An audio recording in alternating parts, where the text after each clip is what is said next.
देखो यार, सच सच बताना, ईमानदारी से बताना कि अगर आप जो भी स्टैंडर्ड में पढ़ रहे हो, आप लोगों का कितना कितना चैप्टर जो है कौन कौन से सब्जेक्ट्स का पढ़ गए हो गया, ईमानदारी से चाहिए, कमेंट करके बता देना। देखो यार, मुझे पता है कि आप में से कई सारे ऐसे स्टूडेंट्स होंगे जिन्होंने अपनी पढ़ाई जो है वो लगभग वैकेशंस में ही स्टार्ट कर दी होगी, लगभग अप्रैल या फिर मई के महीने में स्टार्ट कर दी होगी, और अभी तक यानी जुलाई तक आपने कई सारे चैप्टर्स को पढ़ के कंप्लीट भी कर दिया होगा।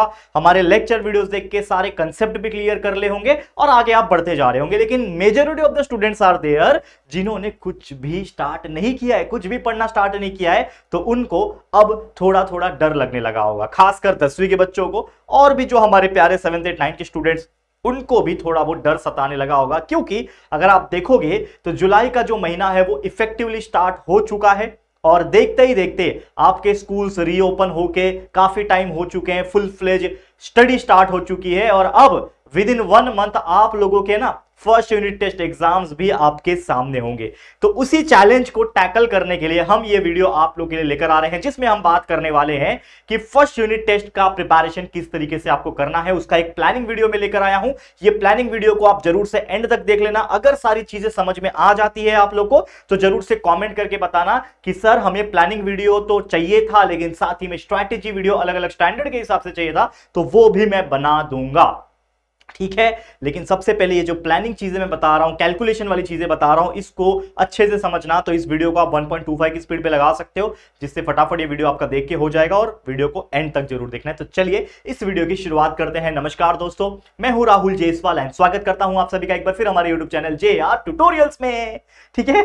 तो थोड़ा सा स्पीड बढ़ाया हमने, तो आप भी अपना स्पीड बढ़ा सकते हो। तो चलिए आ जाते हैं टॉपिक पे। तो सबसे पहले जैसे मैंने बोला कि July month has been officially started and अगस्त का जो महीना होता है, लगभग हर एक स्कूल में जो हमने पिछले 4-5 साल से नोटिस किया है कि अगस्त के महीने में ही आपका जो फर्स्ट यूनिट टेस्ट एग्जाम है उसको कंडक्ट करा दिया जाता है। तो या तो कुछ बच्चों से अगर हम बात करते हैं तो कुछ लोग बोलते हैं कि सर अगस्त के फर्स्ट वीक से ही चालू हो जाएगा, कुछ ऐसे लोग हैं जो बोलते हैं 10 तारीख के आसपास से चालू होता है, और कुछ ऐसे लोग बोलते हैं जो एंडिंग यानी 20 के आसपास, 20 अगस्त के आसपास फर्स्ट यूनिट टेस्ट जो है वो स्टार्ट होता है, ठीक है। अब ये जो फर्स्ट यूनिट टेस्ट एग्जाम होता है ये इसलिए भी कराया जाता है कि आपने जो भी 1-1.5 महीना अपने स्कूल्स में पढ़ाई किया है, आपने अपने घर में पढ़ाई किया है, उसको एग्जामिन करना, यानी आपको पता चलना चाहिए ना कि आपने जो इतना 1.5-2 महीना पढ़ाई किया उसका रिजल्ट क्या आ रहा है, उसका दिमाग में कितना घुसा है आपके अंदर, and that's why the school conduct this particular type of exam, first unit test exam. और हर एक सब्जेक्ट की अगर हम बात करें जो फर्स्ट यूनिट टेस्ट के लिए आते हैं, जो अक्सर मैंने नोटिस किया है, वो मैंने देखा है कि हमेशा 3 या 4 चैप्टर्स आपके फर्स्ट यूनिट टेस्ट में हर सब्जेक्ट में से आते हैं। खासकर 10वीं के स्टूडेंट है तो 3-4 चैप्टर आते हैं साइंस के, मैथ्स के, SST के। 9वीं के स्टूडेंट है तो एटलीस्ट 3-4 चैप्टर साइंस के आ जाते हैं, चैप्टर 1, चैप्टर 2, फिर 6, 7 आ जाता है, पार्ट 1 पार्ट 2 में से सब मिला जुला के आ जाते हैं, ठीक है। तो उसके बारे में अच्छे से डिटेल में स्टडी करेंगे। लेकिन एक और चीज है, अगर आप एक 7th 8th 9th 10th के स्टूडेंट है तो आप जरूर से हमारे JR ट्यूटोरियल्स के एप्लीकेशन यानी ऐप को डाउनलोड कर लेना प्ले स्टोर से जाके। वहां पे 10th स्टैंडर्ड के लिए ऑलरेडी पेड कोर्स लॉन्च हो चुका है, बहुत बेहतरीन तरीके से चल रहा है। 7th 8th 9th के लिए जैसा मैंने 2-3 दिन पहले रिवील किया था कि आप लोग के लिए एक पेड कोच आने वाला है, पेड कोर्स आने वाला है, पेड बैच आने वाला है। तो ये जो प्लानिंग वीडियो जिस दिन जा रहा है उसके 1 या 2 दिन के बाद ही आप लोगों का ऑफिशियल अनाउंसमेंट भी हो जाएगा 7वीं 8वीं 9वीं के स्टूडेंट का। तो उसके लिए भी तैयार रहना, और हमारे ऐप को डाउनलोड करके रख लोगे तो आपको बेटर रहेगा, ताकि आपका जो कोर्स है वो आपको दिखे और आप वहां से एनरोल करके आप अपना पढ़ाई कंटिन्यू कर सकते हैं ऐप के ऊपर। बाकी यूट्यूब के ऊपर हमने इस चैनल के ऊपर सारा कंटेंट डाल रखा है, 1 नहीं 2 नहीं 3-3 बार पढ़ा के सारी चीजें रखी हुई है, अच्छे से सारे वीडियो है। बस इतना भी देखोगे तो भी आराम से टॉप कर पाओगे, लेकिन मेहनत करना आपके हाथ में है, ठीक है। चलिए बात कर लेते हैं और भी चीज की। तो सबसे पहले तो आप अपने आप को एक चैलेंज के रूप में देना, जैसे मैंने आपको लगभग 20-25 दिन पहले एक वीडियो कहा था कि यार इस बार अपने आप को ना चैलेंज करना है कि जो बच्चा एवरेज था ना वो अपने आप को चैलेंज करेगा कि मेरे को 10% बेटर होना है अपने आप को। जो 60 लाता था वो 70 का टारगेट करेगा, जो 70 ला रहा था वो 80 का टारगेट करेगा। तो इस प्रकार से अपने आप को चैलेंज करना है और देखना है क्या आपको उस चैलेंज से किक मिलती है कि नहीं मिलती है, ठीक है। तो अभी से स्टडी करना स्टार्ट कर दो। अब थोड़ा प्लानिंग या फिर स्ट्रैटेजी की अगर हम बात करें तो सपोज हम मान के चलते हैं कि लगभग 20 तारीख से आपका एग्जाम शुरू हो रहा है, 20 अगस्त की मैं बात कर रहा हूं, ठीक है। ऐसा मान के हम चलते हैं। वैसे बहुत सारे बच्चे होंगे जिनका एग्जाम बहुत पहले स्टार्ट हो जाएगा, तो आप अपने हिसाब से कैलकुलेशन कर लेना। लेकिन मैं ऐसा ज्यादातर जो मैंने कमेंट पढ़ा वो लगभग 15 तारीख 20 तारीख के आसपास का ही कमेंट था। इसके लिए हम एक एवरेज डेट पकड़ रहे हैं कि 20 अगस्त को आपका फर्स्ट यूनिट टेस्ट एग्जाम शुरू होगा, ठीक है। अब हम क्या करेंगे, कैलकुलेट करेंगे नंबर ऑफ डेज और नंबर ऑफ चैप्टर्स कितने हैं हमारे पास, ठीक है। तो एक मोटा मोटा कैलकुलेशन करता हूं। जैसे आज का दिन जो जुलाई का जो महीना है वो है लगभग देखा जाए तो 9 या 10 तारीख के आसपास आपको ये वीडियो मिल रहा होगा। मतलब एक मोटा मान के चलो कि आज समझ लो 10 जुलाई है और आपका जो एग्जाम होने वाला है, ठीक है। आपका जो एग्जाम होने वाला है वो समझ लो 20 अगस्त को होने वाला है। तो इनके बीच में गैप कितना है अगर आप देखोगे तो लगभग 1 महीना, 10 जुलाई से 10 अगस्त 1 महीना हो जाएगा और एक 10 दिन, मतलब 1 महीना 10 दिन है। तो 1 मंथ 10 डेज ये आपके पास टाइम है, यानी डेज के हिसाब से कुल मिला के 40 दिन, 30 दिन का 1 महीना होता है, तो 40 दिन हमारे पास समय है।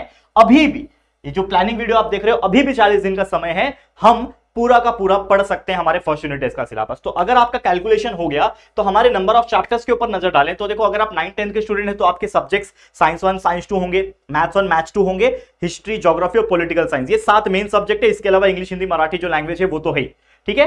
तो कुल मिला के मतलब मोटा मोटा देखा जाए तो मेन सब्जेक्ट 7 है, टोटल सब्जेक्ट 10 है। तो 10 सब्जेक्ट 40 के हिसाब से डिवाइड करोगे, 40 के हिसाब से 10 सब्जेक्ट डिवाइड करोगे तो लगभग आपका मिल रहा है 4, ठीक है, 4 दिन मिल रहा है आपको किसके लिए, एक चैप्टर पढ़ने के लिए। मतलब आपको अभी भी, अगर आप अभी से भी रेगुलर तरीके पढ़ते हो, जैसे आज मैं ये वीडियो बना रहा हूं, आप कल से भी स्टार्ट करते हो कि हाँ अच्छा चलिए पहला चैप्टर मैं निकालता हूं, चाहे आप 8 के भी बच्चे हो 7 के भी बच्चे हो, पहला चैप्टर क्या निकालता हूं। उसके लेक्चर वीडियोस राहुल सर ने बना रखा है इस यूट्यूब चैनल के ऊपर, उसका लेक्चर्स 2-3 घंटे में देख के खत्म हो जाता है और फिर 2-3 घंटे में आप उसको पढ़ के खत्म कर सकते हो, उसके क्वेश्चन आंसर्स को याद करके। तो इस तरीके से आप चाहो तो एक दिन में ही एक चैप्टर खत्म कर सकते हो, लेकिन मैं आपको क्या बोल रहा हूं कि 4 दिन आपको मिल रहा है एक चैप्टर के लिए। तो अगर ईमानदारी से आप 4 दिन भी पढ़ते हो, ठीक है ना, एक पर्टिकुलर चैप्टर के लिए। हाँ, अब एक और चीज इसमें ट्विस्ट ये है कि मान लो कि आपके सब्जेक्ट 10 है, तो मतलब एक सब्जेक्ट को आपको मिल रहे हैं, नॉट चैप्टर, माफ करना, एक सब्जेक्ट को मिल रहे हैं, ठीक है ना। ये थोड़ा सा मैंने ध्यान नहीं दिया, लेकिन आप ईमानदारी से समझो तो 4 दिन एक सब्जेक्ट को मिल रहा है, एक सब्जेक्ट पढ़ने के लिए 4 दिन। तो मान लो कि अगर आप एक सब्जेक्ट को 4 दिन 4 दिन मिल रहा है तो एक सब्जेक्ट में कितने चैप्टर्स आएंगे। तो मान लो एक एग्जांपल के तौर पे एक सब्जेक्ट में आपके यूनिट टेस्ट में 4 चैप्टर आने वाले हैं, तो 4 दिन में आपको कितना पढ़ना है, 4 चैप्टर, मतलब एक दिन में तो एक ही चैप्टर पढ़ना है। मतलब कहने का मतलब मोटा मोटा कैलकुलेशन से हमें क्या समझ में आया, देखो कंफ्यूज नहीं होना है, मैं भी थोड़ी देर के लिए यहां पे हो गया था। ये क्या बात हुई कि 40 दिन है और 10 सब्जेक्ट है, तो 40 दिन 10 सब्जेक्ट मतलब 4 दिन एक सब्जेक्ट के लिए, लेकिन एक सब्जेक्ट में तो चैप्टर भी तो 4-4 आएंगे। यूनिट टेस्ट में कम से कम 3 या 4 चैप्टर तो आते हैं। तो इसका मतलब ये हुआ कि हर दिन आपको एक चैप्टर पढ़ के खत्म करना पड़ेगा, उसके लेक्चर्स देख के, एट द टाइम उसके क्वेश्चन आंसर को याद करके। ये सारी चीजें एक दिन में ही होनी चाहिए, तब जाके आपका पूरा का पूरा हर सब्जेक्ट का 3-3 4-4 चैप्टर 40 दिन में कंप्लीट हो जाएगा, और फिर जाके जो आपने अपना गोल बनाया है 90% का वो आप पूरा कर सकते हो, 80% का वो पूरा कर सकते हो। तो ये चैलेंज अपने आप को लेना है। तो हर दिन एक एक दिन, मतलब आज से एक एक दिन आपके लिए कीमती हो जाएगा। हर एक दिन मिस करोगे अगर खेलने कूदने में, बाकी टाइम पास करने में अगर लगा दोगे, रील्स स्क्रॉल करने में लगा दोगे,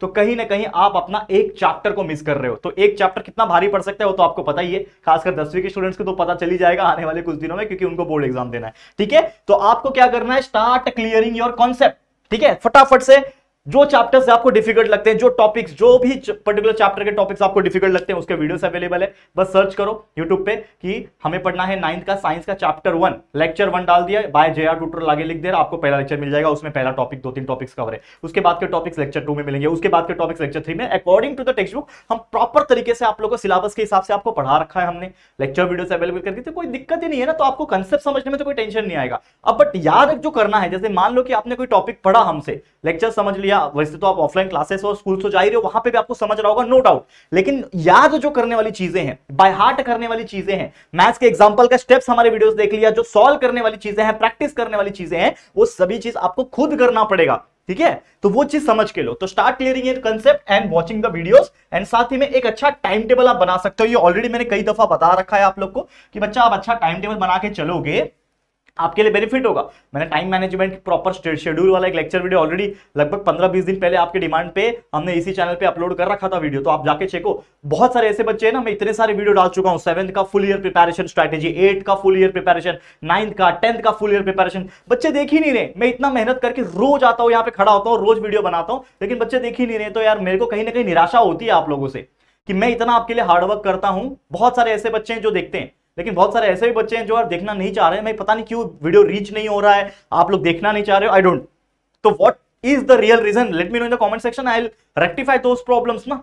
मैं तो हूं ना आपके लिए, पिछले 5 साल से आपके लिए, तो मैंने जिंदगी आपके लिए कुर्बान कर रखी है ना, आपके लिए मेहनत करूंगा, ये तो मैंने आपको बोल रखा है। बहुत सारे ऑफर्स बाहर से आते हैं, लेकिन नहीं जाता हूं कहीं पे, इसी चैनल पे रहता हूं ताकि आपके लिए फ्री ऑफ कॉस्ट यहाँ पे काम कर सकूं, ठीक है ना, इस YouTube चैनल के ऊपर। तो सारी चीजें मैंने अवेलेबल करके रखी है, तो बस उसका फायदा उठाओ, बस यही बोलना चाहता हूं, ठीक है। अब क्या करना है, दिमाग में लगाओ। सबसे पहले अगर कोई थ्योरेटिकल सब्जेक्ट है जिसको आपको समझना है, तो याद करना सबसे इजी कब हो जाता है? मॉर्निंग के टाइम पे, क्योंकि आपका दिमाग जो है फ्रेश होता है। तो साइंस के सब्जेक्ट जो थ्योरेटिकल जिद्दी वाले थ्योरेटिकल होते हैं ना, जो रट्टा मारने वाली चीजें होती है, हिस्ट्री के हो गए, ज्योग्राफी के हो गए, तो आप ये अर्ली मॉर्निंग में थ्योरी सब्जेक्ट्स को खत्म करो। सुबह उठो 6 बजे 5 बजे उठो और 1-2 घंटा स्टार्टिंग का मॉर्निंग का टाइम का यूटिलाइज करो। सेम लेट नाइट में नींद आती है बच्चों को, तो आप क्या करो? दिमाग लगाने वाला करो कि दिमाग लगा रहेगा उसमें तो नींद अपने आप चली जाएगी। जैसे मैथ्स का और न्यूमेरिकल्स का सॉल्व करना, तो मैथ्स ले लो, एग्जांपल्स पहले वीडियो देखो, अच्छा सर ने ये स्टेप्स कराया है, ये एग्जांपल को ऐसे सॉल्व करना है, समझ गया? आप नोटबुक उठाओ और वही एग्जांपल को खुद से सॉल्व करो, देखो क्या आप सॉल्व कर पा रहे हो और क्या आप सही जवाब सही आंसर निकाल पा रहे हो। जब करके देखोगे ना अपने आप कॉन्फिडेंस आएगा। करके तो देखो, साइंस 1 में न्यूमेरिकल्स होते हैं, 9वीं में 10वीं में न्यूमेरिकल्स है, उसको सॉल्व करो। तो रात को इस तरीके से यूटिलाइज कर सकते हो, ठीक है? तो आप लोग को इसी प्रकार से पढ़ते रहना है, मेहनत करते रहना है। जैसा मैंने आपसे वादा किया, अगर आप कमेंट करोगे स्ट्रैटेजी के लिए तो मैं अलग अलग स्टैंडर्ड के हिसाब से सेपरेट स्ट्रैटेजी भी लाऊंगा यूनिट टेस्ट के लिए, लेकिन आप कमेंट करना। अब जाते जाते कुछ टिप्स देना चाहता हूं आपको फटाफट से। जो कंक्लूजन है हमारा इस पूरे वीडियो का, कंक्लूजन क्या है कि सबसे पहले आपको एकदम डीपली स्टडी करना है। जो भी आपके 4-4 चैप्टर्स है पर सब्जेक्ट के हिसाब से, उसको डीपली स्टडी करना है और डेली एक चैप्टर को खत्म करने की कोशिश करना है। मैक्स टू मैक्स 1.5 दिन ले सकते हो, तो डेली 1 चैप्टर का आपको टारगेट करना है। दूसरा, आपको उसी चैप्टर का जब आपका पढ़ के हो जा रहा है तो एटलीस्ट 1 दिन 2 दिन छोड़ छोड़ के आपको रेगुलर क्या करना है बच्चा? रिवीजन भी करना है, ताकि आपने जो पढ़ा है उसको आप रिकॉल कर सको। तीसरा है मैथ्स के एग्जांपल, जब आप वीडियोस देख ले हो, लेक्चर समझ में आता है, थोड़ा एक बार आप सॉल्व करते हो हमारे साथ, ठीक है, लेकिन उसके बाद भी आपको रेगुलर तरीके से इन एग्जांपल्स को, मैथ्स के हर टाइप के एग्जांपल को उठा के प्रैक्टिस करना है। अपने टेक्स्ट बुक में जो प्रैक्टिस सेट होते हैं, प्रॉब्लम सेट्स होते हैं, उसमें से एग्जांपल्स निकालो और बिना देखे सॉल्व करने की कोशिश करो। जहां अटक रहे हो वहां वीडियो में जाके देख लिया, कोई दिक्कत की बात नहीं, सारी चीजें अवेलेबल है, लेकिन प्रैक्टिस करो, ठीक है? इसके अलावा अपने आप को आप टेस्ट कर सकते हो, यानी अपने आप का एग्जाम लो, एक पेपर लो, उसमें 5 क्वेश्चंस लिखो और उसका आंसर लिखने की कोशिश करो। तो उससे प्रैक्टिस भी हो रहा है और कहीं ना कहीं आपका टेस्ट हो रहा है, एग्जाम हो रहा है, एक तरीके से समझ लेना, खुद का सेल्फ असेसमेंट बोलते हैं। तो उससे आपका बहुत बेनिफिट होगा, हैंडराइटिंग सुधरेगा, कहीं ना कहीं प्रैक्टिस होगा और हिम्मत आएगी एग्जाम में कैसे लिखते हैं उस प्रकार से। And last but not the list, उसके सभी चीज होने के बाद एक और बार रिवीजन करना, जिसको मैंने नाम दिया है लाइट रिवीजन। लाइट मतलब हल्का रिवीजन करना है, यानी सब कुछ पढ़ लिया है, सब कुछ दिमाग में है, लेकिन एक बार वापस से एग्जाम्स के पहले एक बार सारी चीजों को रिकॉल कर लेता हूं, अच्छा हल्का ऊपर से रिवाइज कर लेता हूं, ताकि हर एक चीज वापस से मेमोरी में फिट हो जाए। तो इस प्रकार से करो, सारी चीजें बेटर हो जाएगी, यूनिट टेस्ट में आप बहुत अच्छा परफॉर्म कर पाओगे। मेरी तरफ से ऑल द वेरी बेस्ट बच्चा, कोई दिक्कत की बात नहीं है, बस मन लगा के पढ़ते रहो, सारी चीजें हमने प्रोवाइड कर रखी है और बहुत सारी नई नई चीजें भी आ रही है, ठीक है? तो टेंशन बिल्कुल मत लेना, आपके राहुल सर हमेशा आपके साथ है। चलो आज के लिए इतना ही फिलहाल। तो उम्मीद करता हूं ये प्लानिंग वीडियो जो फर्स्ट यूनिट टेस्ट के लिए हमने आपके लिए डिजाइन किया है, ये आपको बहुत अच्छा लगा होगा। स्ट्रैटेजी के लिए आप कमेंट कर सकते हो, अलग अलग स्टैंडर्ड के हिसाब से मैं जरूर कोशिश करूंगा स्ट्रैटेजी बनाने के लिए, लेकिन कमेंट करना। और हमारे सारे वीडियोस जो पहले भी हमने कई सारे फुल ईयर प्रिपरेशन स्ट्रैटेजी बनाए हैं, प्लानिंग वीडियो, शेड्यूल वाले, स्ट्रैटेजी वाले, टाइम मैनेजमेंट वाले, वो सारे वीडियो को जाओ देखो यार। इसी चैनल के ऊपर वीडियो सेक्शन में थोड़ा स्क्रॉल करोगे ना, मिल जाएगा, जाके देखो और अपने दोस्तों को शेयर करो हमारे वीडियोस यार प्लीज। क्योंकि क्या होता है ना, ये मेहनत बहुत इफेक्टिव तरीके से हम करते हैं और उसका रिजल्ट जब नहीं आता है तो निराशा होती है थोड़ी, ठीक है? तो ये आप समझ के लोगे, आप नहीं समझोगे तो यार कौन समझेगा? तो प्लीज समझ के लो। आज के लिए इतने, वीडियो अच्छा लगा होगा प्लीज वीडियो को लाइक करना और शेयर करना, अपने सभी दोस्तों के साथ शेयर करना। और अगर पहली बार आए हो चैनल पे तो प्लीज चैनल को सब्सक्राइब करके बेल आइकन को प्रेस कर देना, ठीक है दोस्तों? चलो फिर जल्दी मिलेंगे एक और नई वीडियो में, तब तक के लिए thank you and good bye.